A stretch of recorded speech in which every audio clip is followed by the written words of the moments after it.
Assalamualaikum. Salam, Bu Nisa, apa kabar Ibu? Baik, alhamdulillah. Silakan duduk, Bu. Bagaimana Miss kabarnya? Alhamdulillah. Bu Nisa bagaimana kabarnya? Alhamdulillah baik. Kemarin WhatsApp saya itu Miss, ada apa? Saya mohon maaf sekali sebelum sempat balas. Gimana Bu? Iya, Miss, jadi saya minta Miss ini untuk menjadi coach mau observasi pembelajaran saya di kelas. Oke, menjadi coach untuk pembelajaran Ibu Nisa yang cantik. Kira-kira Bu, tujuan dari coaching ini untuk apa sih Bu Nisa? Tujuan dari coachingnya yang pasti saya ingin refleksi terhadap pembelajaran, ingin memperbaiki hal-hal yang mungkin belum tepat. Sedangkan untuk nanti tujuan pembelajaran yang akan saya sampaikan itu akan berbicara tentang memahami pesawat pelangi. Oke, jadi Ibu Nisa itu ingin melakukan refleksi ya atas proses pembelajaran di kelas Ibu. Nah, kira-kira Ibu Nisa area pengembangan ini fokusnya di mana sih Bu nanti ketika coaching? Fokusnya di diferensiasi pembelajaran, Miss. Oke. Diawali dengan kesiapan belajar anak-anak, ukuran pemetaan mereka. Selanjutnya ada diferensiasi konten dan diakhiri dengan diferensiasi produk, Miss. Oke, jadi Ibu Anissa akan membahas 3 area diferensiasi ya Bu ya, konten, produk, dan apa tadi? Satu lagi Kesiapan belajar siswanya. Nah, kira-kira Ibu Anissa setelah tadi membuat pembelajaran berdiferensiasi, lalu strateginya seperti apa yang bisa siapkan? Strateginya seperti saya akan menggunakan problem based learning. Nanti akan mengelompokkan anak-anak di dalam kelompok sesuai dengan gaya belajarnya, sehingga nanti produk yang mereka buat sesuai dengan minat dan bakat mereka. Itu pengelompokan ya Bu saya ini bagus. Ini ada pengelompokan, jadi disesuaikan dengan gaya belajar siswa. Lalu kira-kira media apa saja nanti yang akan Bu Nisa berikan dalam proses pembelajaran? Saya akan menggunakan video, Miss. Oke. Lihat video, lalu akan ada poin dan diakhiri dengan LKPD yang akan saya sharekan. Oke. Tadi Ibu Nisa kalau saya boleh gitu ya summarize, pertama tujuan pembelajarannya tadi tentang bangunan, betul. Lalu area pengembangannya tadi yang ingin ditekankan adalah pembelajaran berdiferensiasi ya dengan menggunakan strategi project based learning. Nah, medianya tadi menggunakan video, dan lain sebagainya. Lalu kira-kira nih kapan pelaksanaannya saya bisa masuk ke kelas Bu Nisa? Minggu depan, Miss. Minggu depan. Hari Rabu di jam terakhir, kalau saya itu di kelas 9A. Di kelas 9A di hari Rabu ya Bu ya. Jam berapa Bu? 13.40 sampai 15. 13.40. Baik, jadi seperti itu saya tidak sabar sekali ingin Wah, ikut saya juga nih. Oke, baik Bu Nisa, kita cukupkan berarti ya. Oke, sampai bertemu di hari Rabu insyaallah ya Bu ya. Ya, Sampai bertemu lagi Bu Nisa. Makasih ya, Bu. Assalamualaikum. Waalaikumsalam.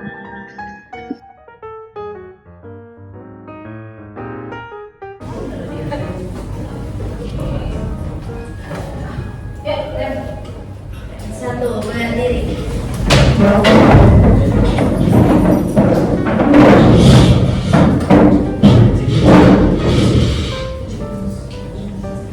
Dua, 7 nilai dasar tersebut. 7 nilai dasar tersebut. 1 bertakwa.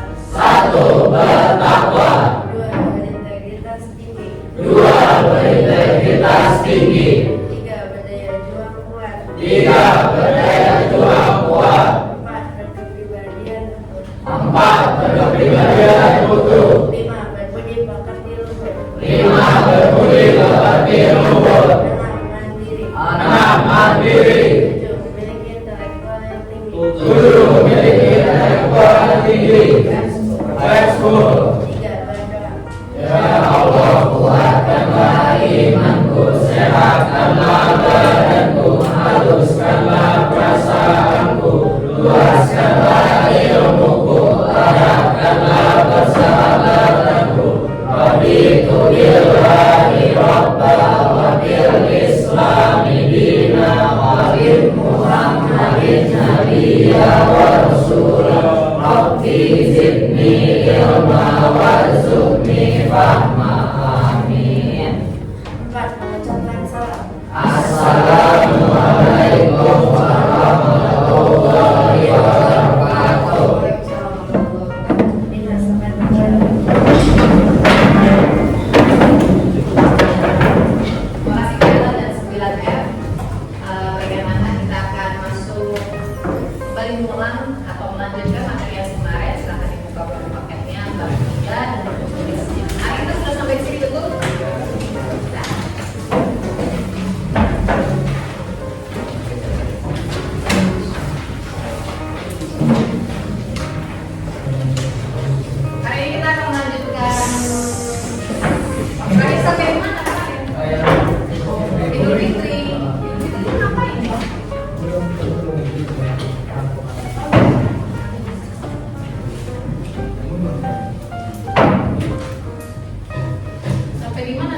Aiman.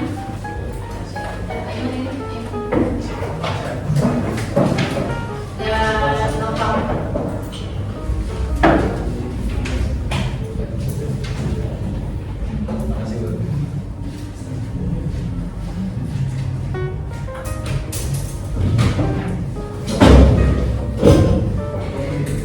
Kita sampai di unjuk rasanya sudah belum? Sudah. Sampai di pasukan lengser sudah?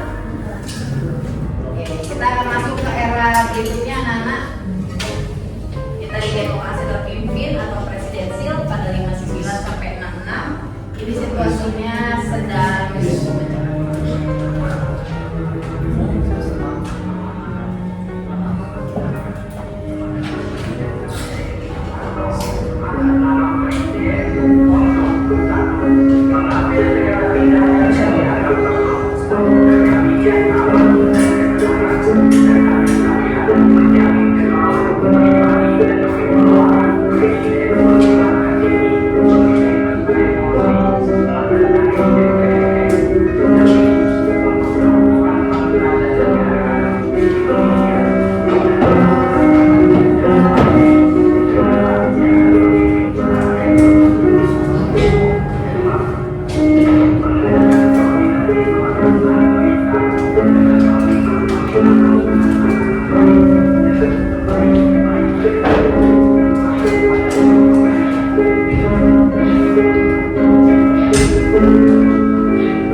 presidensial ini beliau diturunkan secara paksa atas dorongan masyarakat dan juga pemerintahan pada saat itu, karena memang situasi dan kondisinya sangat tidak nyaman dan tidak terkendali, sehingga beliau diturunkan dengan adanya surat perintah 11 Maret yang ditujukan kepada beliau.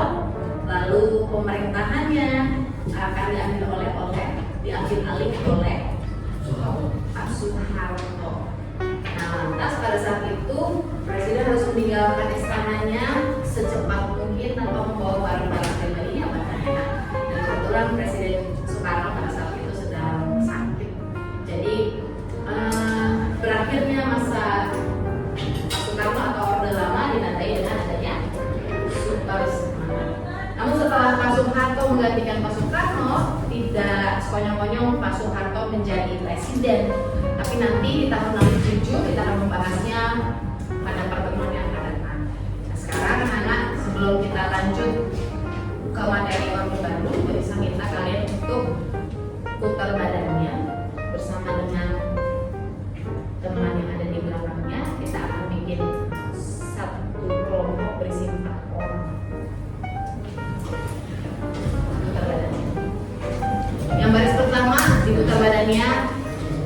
menghadap baris kedua, baris yang ketiga diputar badannya menghadap yang keempat. Sisanya kan tiga, yang kedua di sana. Oh gitu. Tapi jadi ngantuk gue jadi Kita silakan Helvi lihat ke belakang, lihat sama Lava, sama Mika dan Aldrin, terus Lestari, sama Beatrice, Stay, Renat dan Caca ada belakang. Nah berarti sisanya mana nih? 1, 2, 3, 4. Kurang 2 orang ya tadi ya? Si siapa namanya? Sony kan? Dava. Oh iya. Kalau gitu nih bagi 2 aja. Habis Noval ke Kay dan Adin. Kenzi.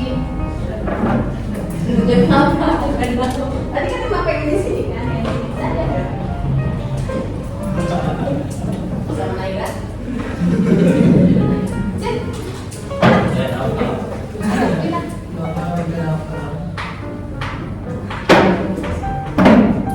Oke, nah sekarang Bulsa ingin kalian mencari tahu kebijakan apa saja yang pernah diberikan atau dibuat sama Pak Soekarno dan teman-teman.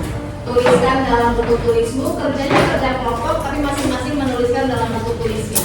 Kebijakan apa aja yang kamu harus cari? Yang pertama adalah kebijakan politiknya.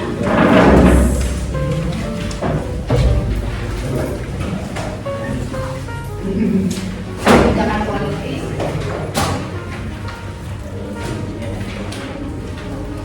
Yang kedua adalah kebijakan ekonomi.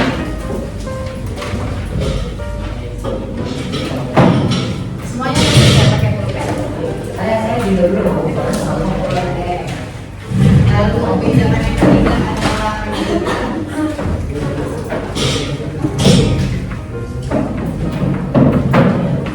dan yang keempat adalah ngobrol sama teman-temannya.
Pada lama ya, orde baru itu orde baru ya.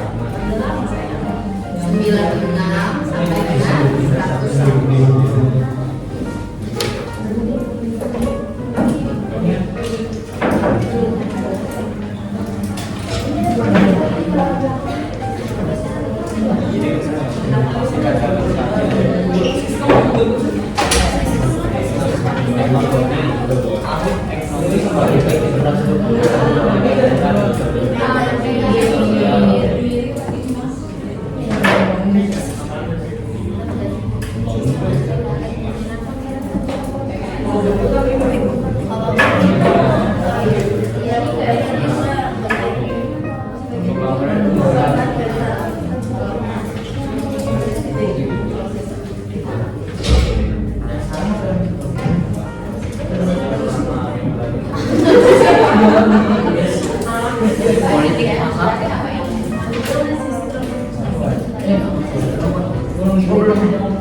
Atau dulu bolos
Sarana prasarana. Hah? Maksudnya? Ekonomi ini. Pokoknya BPS nya. Politik masa? Apa sih?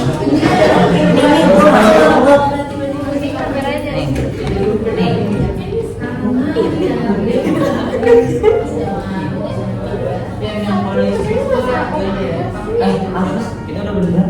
Aku kan gue bilangnya itu.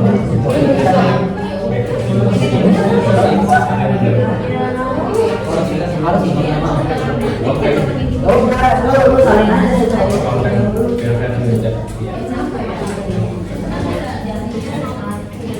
Yang penting lo kerjakan, penting lo kerjakan.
5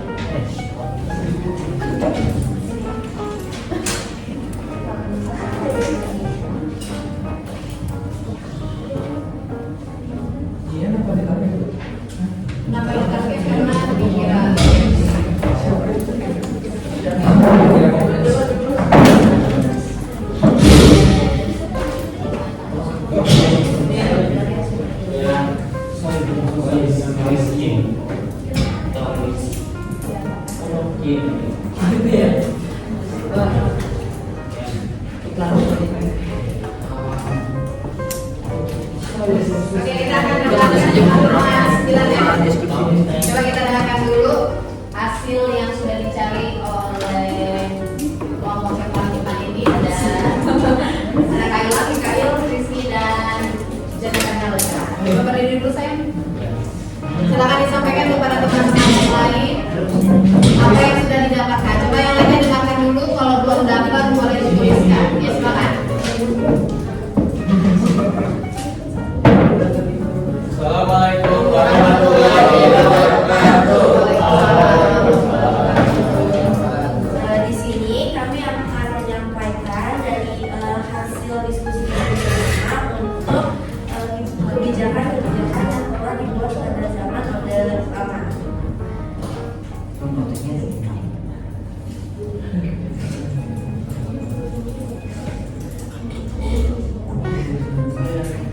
Jadi di Soekarno itu ada 3 kali pergantian ideologi, kan? Ada nasionalisme, liberalisme, sama nasional. Nah, lanjut saya. Terus yang kedua ada politik ekonominya itu ada Suti Intanudin itu uangnya diikuti juga satu untuk memberi kebutuhan rakyatnya, satu untuk bantuan negara itu lagi krisis ekonomi. Dan untuk yang pendidikan kebijakan yang dibuat sama Pak Soekarno itu ada program pemberantasan buta huruf atau singkatannya itu PBH. Nah itu tujuannya itu agar masyarakat itu dapat fasih membaca. Dan untuk pembangunannya ada mercusuar.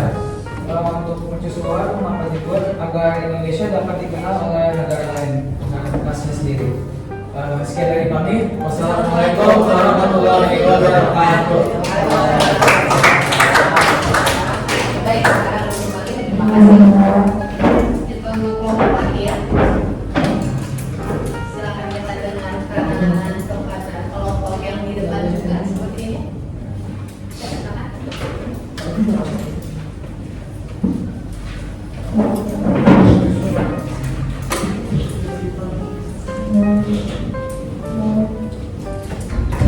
Assalamualaikum warahmatullahi wabarakatuh. Jadi pada kali ini kita akan kita bersama mengenai kebijakan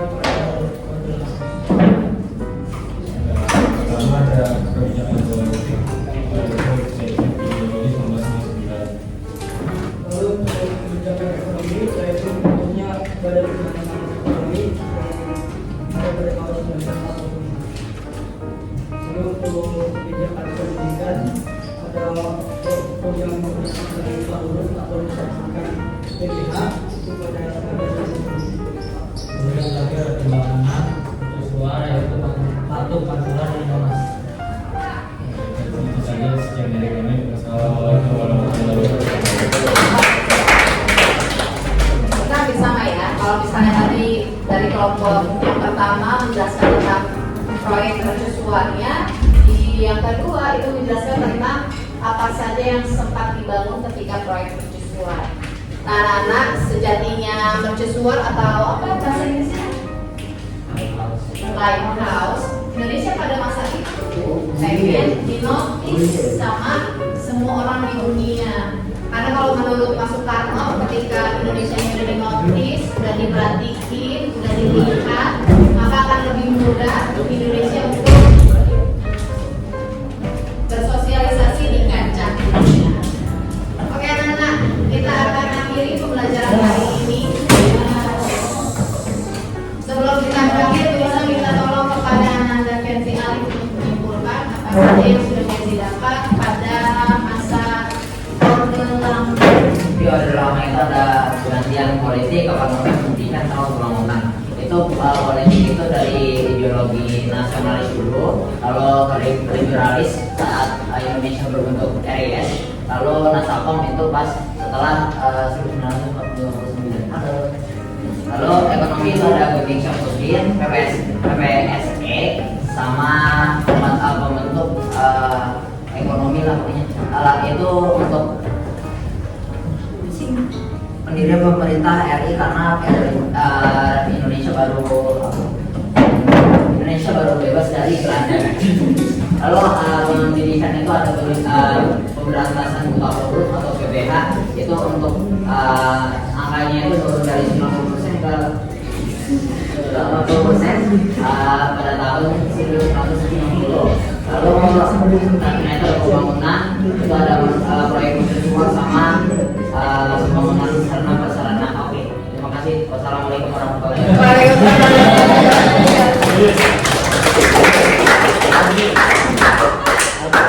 Itu lagi perempuan ya. Ada yang mau menyampaikan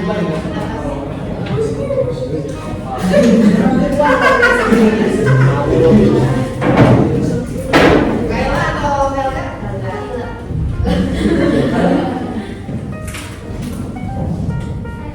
Oke,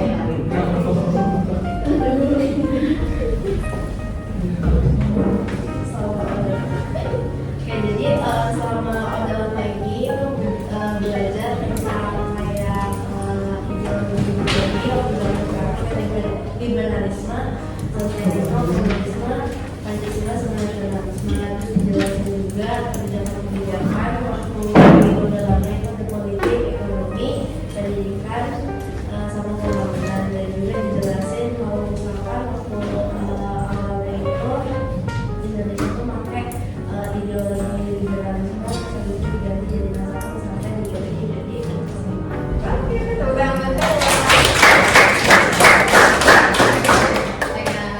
Itu adalah hal-hal yang kita harus pahami dan ketahui terkait Orde Lama. Terima kasih sudah berpartisipasi aktif dalam pembelajaran di Orde Lama kali ini. Sebelum itu, kita akan melihat lagi cuplikan videonya. Sebelum pulang ya, masih ada beberapa menit lagi, silakan dilihat dulu. Nah, yang belum selesai silakan diselesaikan.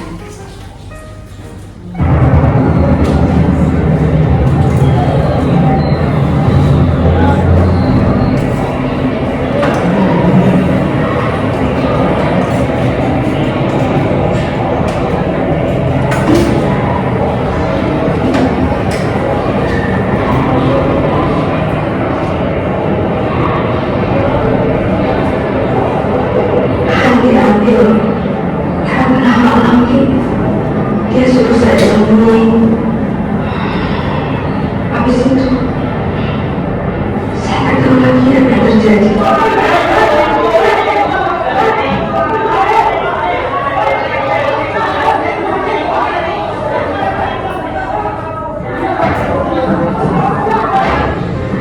Komunis anjing. Masih ingat temannya? Yang teman kecilnya ya? Ini adalah teman kecilnya yang sebelumnya tuh dibilangin sama Ki bahwa kamu harus mengambil sikap, ya, menjauhi organisasi tersebut. Esok harinya tentara itu datang lagi, ambil beberapa orang dari sekitar rumah. Saya dibawa pindah-pindah sampai Semarang. 4 tahun lebih saya sekam. Saya nggak tahu apa soalnya.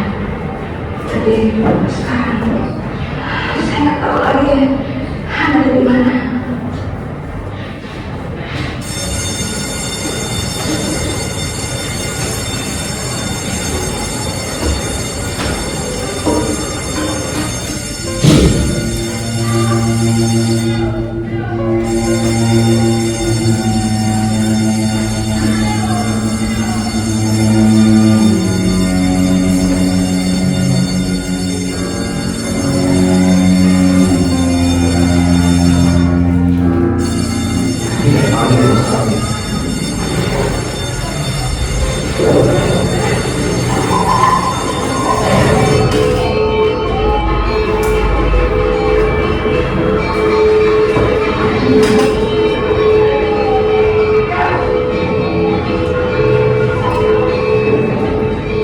Masukan-masukan itu mulai dari yang terlibat yang saya minta. Tidak mendengar muslim. Islam tentu sampai senjata api.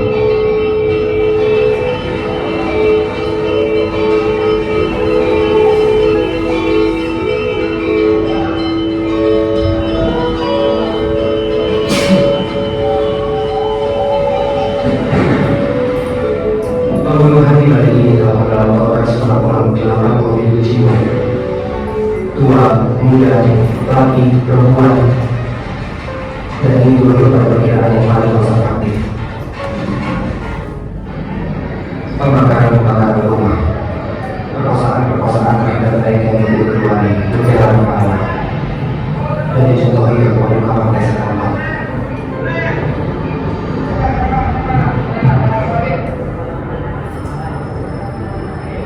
Jadi bisa kalian saksikan sendiri di rumah. Mari kita tutup dengan mengucap hamdalah. Ketika kita belajar sejarah, bukan berarti kita harus mengotak-otakan orang atau mencari siapa yang paling salah dan siapa paling benar, tapi yang pasti jangan sampai apa yang pernah dilakukan sama orang di sebelum kita lakukan lagi di masa yang akan datang, karena saya yakin banget kalian akan membawa Indonesia pada masa kemasannya. Wassalamualaikum warahmatullahi wabarakatuh.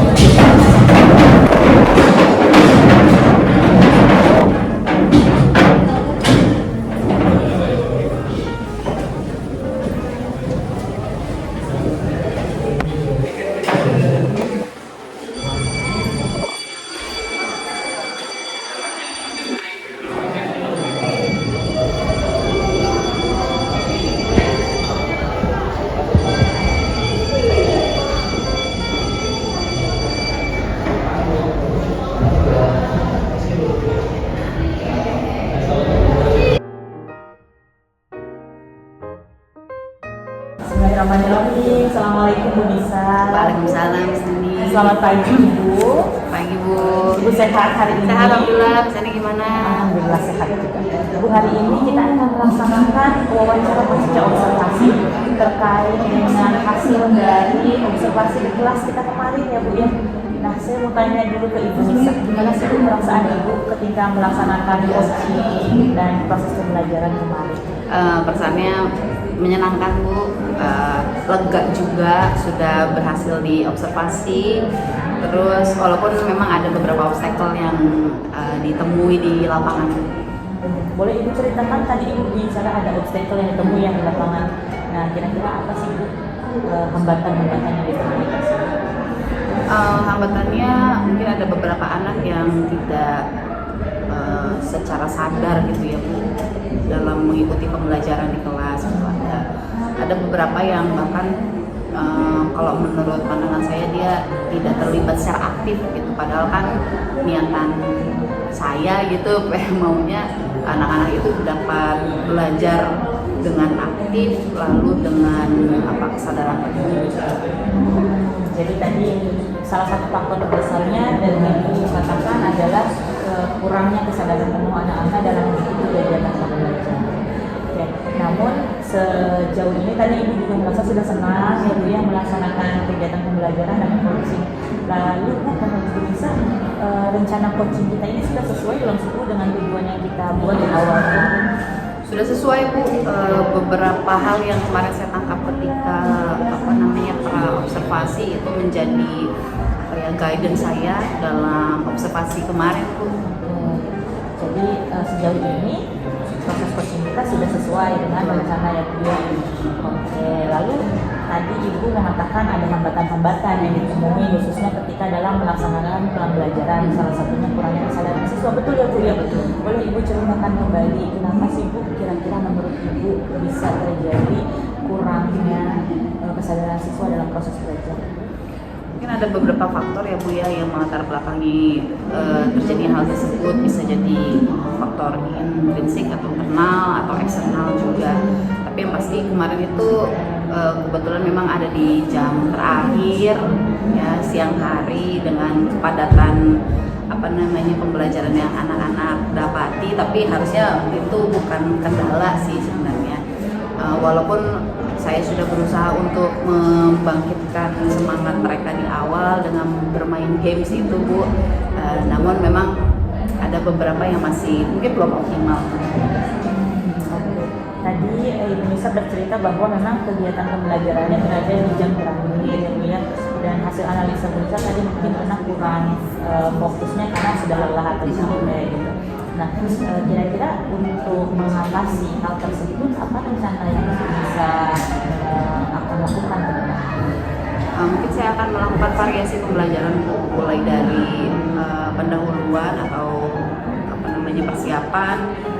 Selain memberikan penyadaran atau memuaskan KSP-nya, lalu nanti akan saya rubah variasi pertanyaan tematiknya, tidak menggunakan memes yang kemarin atau menggunakan hal-hal lainnya gitu, sehingga membuat anak-anak tuh lebih banyak bergerak karena biar nggak ngantuk gitu. Kemarin ternyata kayaknya kalau bergerak mereka agak sedikit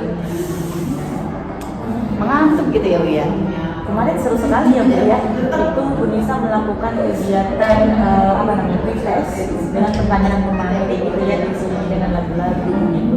Kira-kira untuk Bu Nisa sendiri harapan atau refleksi ke depannya di pembelajaran selanjutnya itu apa ya?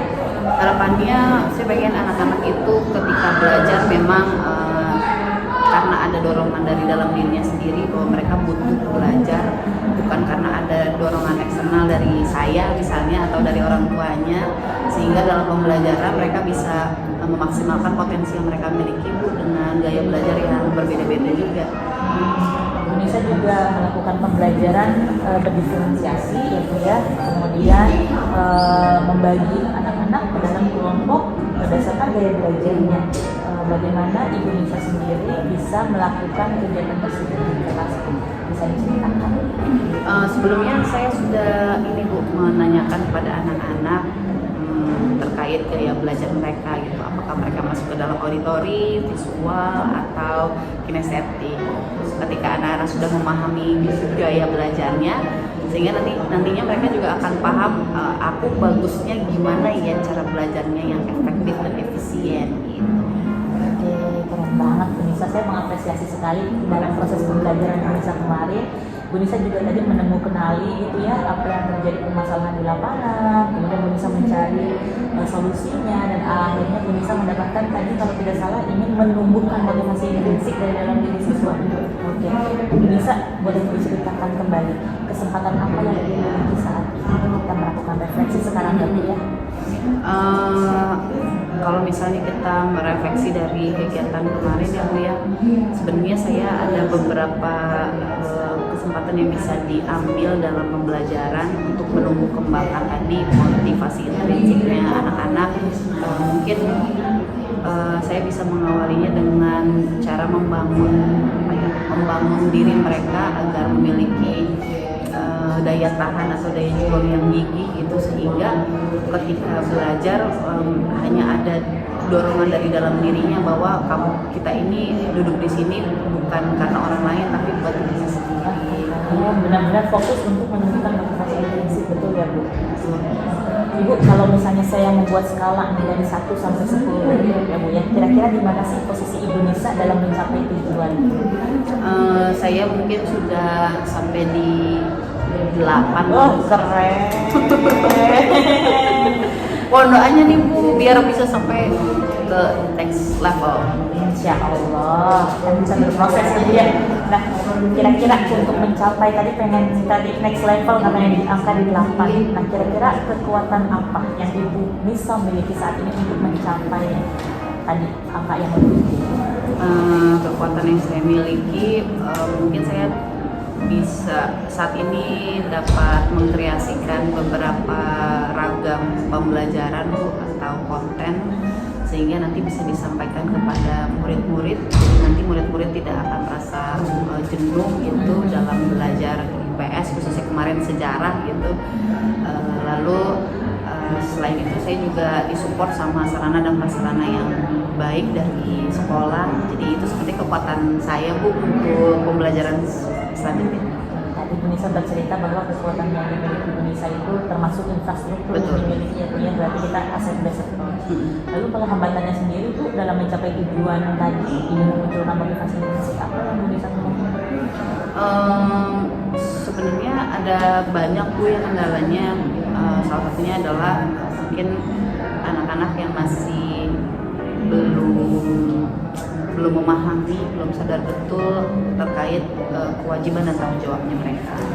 Selain itu, hambatan lainnya adalah mungkin dari diri saya sendiri, karena memang belum memaksimalkan potensi yang saya miliki gitu untuk memaksimalkan pembelajaran di kelas. Bisa sudah menggali ya tadi potensi yang ada di diri Indonesia, juga mengevaluasi hambatan-hambatan yang ada. Lalu menurut Indonesia, tantangan yang mungkin akan Indonesia temui dalam mencapai tujuan ini apa? Yang akan saya temui tantangan terbesarnya mungkin dari murid-murid sendiri, Bu. Lalu dari saya juga pasti. Karena kita ada objek dan subjek ya Bu. Oke. Kalau dari murid sendiri kira-kira tantangan seperti apa, dan kalau dari murid sendiri tantangannya seperti apa?